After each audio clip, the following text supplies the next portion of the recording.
2014 was just a few years removed from him being wacky. When he did that Matt Lauer interview on the Today Show, where it was like, "You're being glib, Matt. You're being glib." When he's talking about Brooke Shields taking psychiatric medication, and you understand this, I understand this. Yeah. Scientology is highly critical of psychiatric meditation. They prefer you stay crazy. You don't know what you're talking about, Matt. Have you done the research? I've done the research. Yeah, you're glib, Matt. You're glib. But Lauer didn't handle it that good either.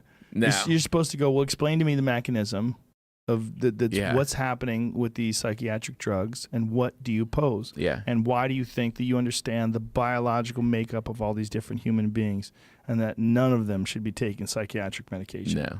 That's a crazy thing to say, that you're smarter than all these biologists and medical scientists and all these people that have concocted these SSRIs and different...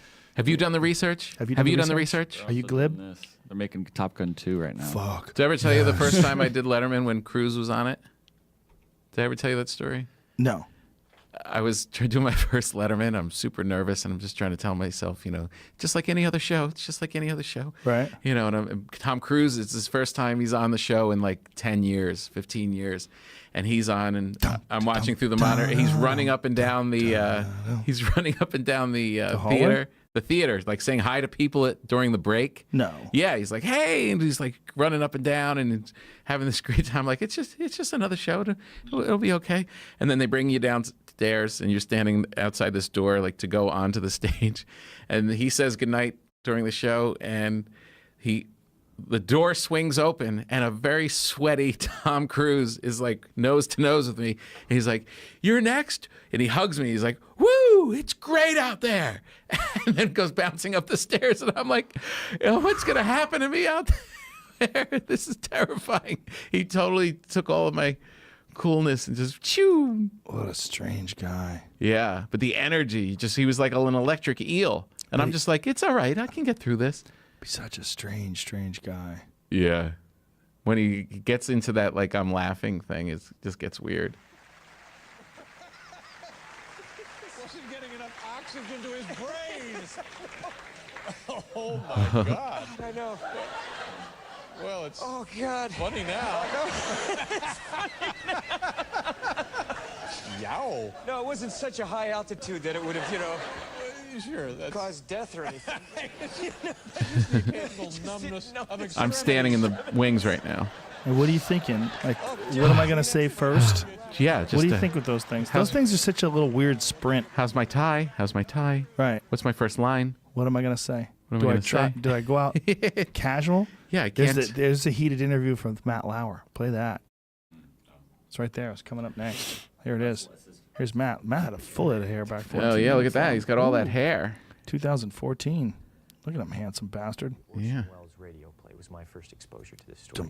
This is not just an alien movie. The story breaks down on a lot of different levels, and in one of They the look pissed at each other already. Yeah. not the best father in the world. When we were working on the story originally 3 years ago, Steve and I came up with this idea of making it about a family. It's okay. That was a good movie. It's okay. I loved that movie. Yeah, me too. Okay, you go ahead. Want to go inside? Of course you do. That real sense of, like, where are we going to Aliens are out go? there. Well, that's what I think it would probably be like if we did get invaded, too. There'd be robots like that. Yeah. That'll be cool. Here, play some of that. Before I was a Scientologist, I never agreed with psychiatry. And then when I started studying the history of psychiatry, I started realizing more and more why I didn't agree with psychiatry. And as far as the Brooke Shields thing is, look, you gotta understand, I really care about Brooke Shields. I think here's a wonderful and talented woman. And I want to see her do well. And I know that psychiatry is a pseudoscience. But Tom, if she said that this particular thing helped her feel better, whether it was the antidepressant or going to a counselor or a psychiatrist, isn't that enough? Matt, you have to understand this. Here we are today, where I talk out against drugs and psychiatric abuses of electric shocking people, okay, against their will, of drugging children with them not knowing It's got good the guns. effects of these drugs. Do you know what Adderall is? Do you know Ritalin? Do you know now that Ritalin is a street drug? Do you understand that? The difference is this was not Matt, against Matt, her I'm will, ask- though. Matt, But this wasn't I'm against asking you a Brooke's will. question. Matt, I'm asking you a question. I understand there's abuse of all of these things. No, you see, here's the problem. You don't know the history of psychiatry. I do. Aren't there examples, and might not Brooke Shields be an example of someone who benefited from one of those drugs? All it does is mask the problem, Matt. And if you understand the history of it, it masks the problem. That's what it does. He is pretty aggressive on Lauer. Yeah. Like You're not getting to the Lauer reason wasn't being why. shitty. He's just like, no such thing. He's as just like chemical imbalance. Meanwhile, he's right about a lot of it. He's definitely right about Adderall and Ritalin, that some people abuse it. But just because someone abuses it doesn't mean it doesn't have uses.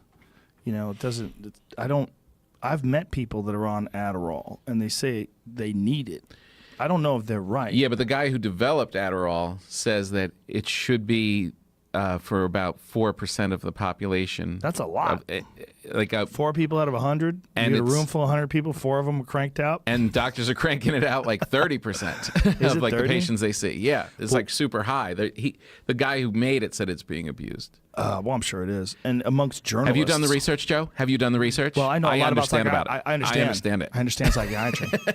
But he's right about little kids and Ritalin. And I had a neighbor, they drugged their kid up with fucking Ritalin. It was weird. There was nothing wrong with the kid. He just had energy. And the parents were working all the time. And they just didn't want to deal with it. They put the kid on Ritalin. It's terrible.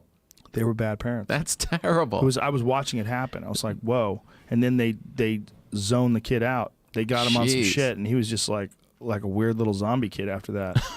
Oh, man. I'd say hi to him. He's like, hi. Oh, my God. What? That's terrible. It was He weird. could have been an artist. He could have been something great. Right. That's the and thing. You take it's it away from him. You put a kid in a classroom and you make them listen to boring shit all day. Yeah. And they don't want to do it. You think, well, there's something wrong with this child. Yeah. Right. No, he's kind of actually a free thinker. He's actually going to do something really energy. cool. Yeah. He's got energy. Let him figure it out and do something great. He's bouncing off the walls. Yeah. Let him go outside. Yeah, because he's not turning into a robot like the rest of the class.